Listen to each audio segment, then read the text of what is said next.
രാഷ്ട്രീയ കേരള സ്മരണയിലെ കെടാത്ത നക്ഷത്രം വി.എസ്. അച്യുതാനന്ദൻ ഇനി ജ്വലിക്കുന്ന ഓർമ്മ. മുഖ്യമന്ത്രിയും പ്രതിപക്ഷ നേതാവും പുന്നപ്ര വയലാർ സമര നായകനുമായി ഏറ്റവും തലമുതിർന്ന കമ്മ്യൂണിസ്റ്റ് നേതാവായി ഒരു വാഴവട്ടക്കാലം പാർട്ടിയുടെ സംസ്ഥാന സെക്രട്ടറിയായി പതിറ്റാണ്ടുകളോളം രാഷ്ട്രീയത്തിൽ നിറഞ്ഞുനിന്ന വേലിക്കകത്ത് ശങ്കരൻ അച്യുതാനന്ദൻ എന്ന വി.എസ്. ആലപ്പുഴ വലിയ ചുടുകാട്ടിൽ നിത്യനിദ്രയിലായി.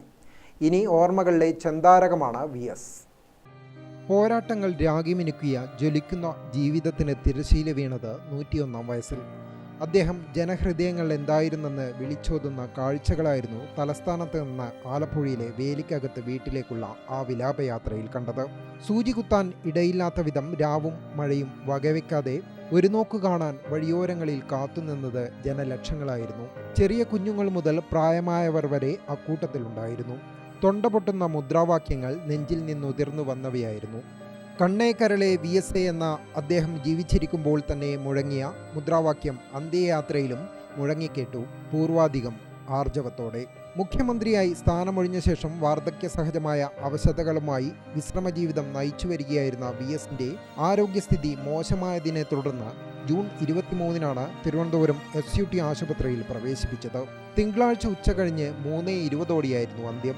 ഭാര്യ വസുമതിയും മകൻ അരുൺകുമാറും മകൾ VV ആശയും മരണസമയത്ത് ഒപ്പമുണ്ടായിരുന്നു.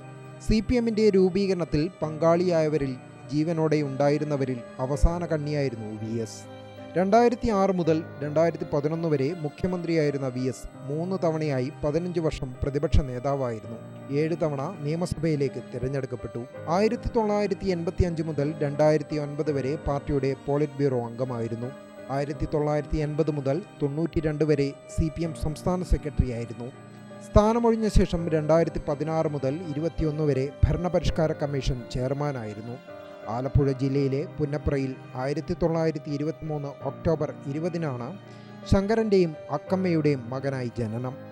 അച്ഛൻ്റെയും അമ്മയുടെയും മരണത്തെ തുടർന്ന് 7-ാം വയസ്സിൽ വിദ്യാഭ്യാസം അവസാനിപ്പിച്ചു. അവിടെ നിന്നാണ് തൊഴിലാളികൾക്കിടയിലേക്ക് എത്തിയത്. അനുഭവം ഊതിക്കാച്ചി കാരിരുമ്പാക്കിയ ആ വിപ്ലവ സൂര്യൻ ഇനി ജ്വലിക്കുന്ന ഓർമ്മയാണ്. News desk Gramika news.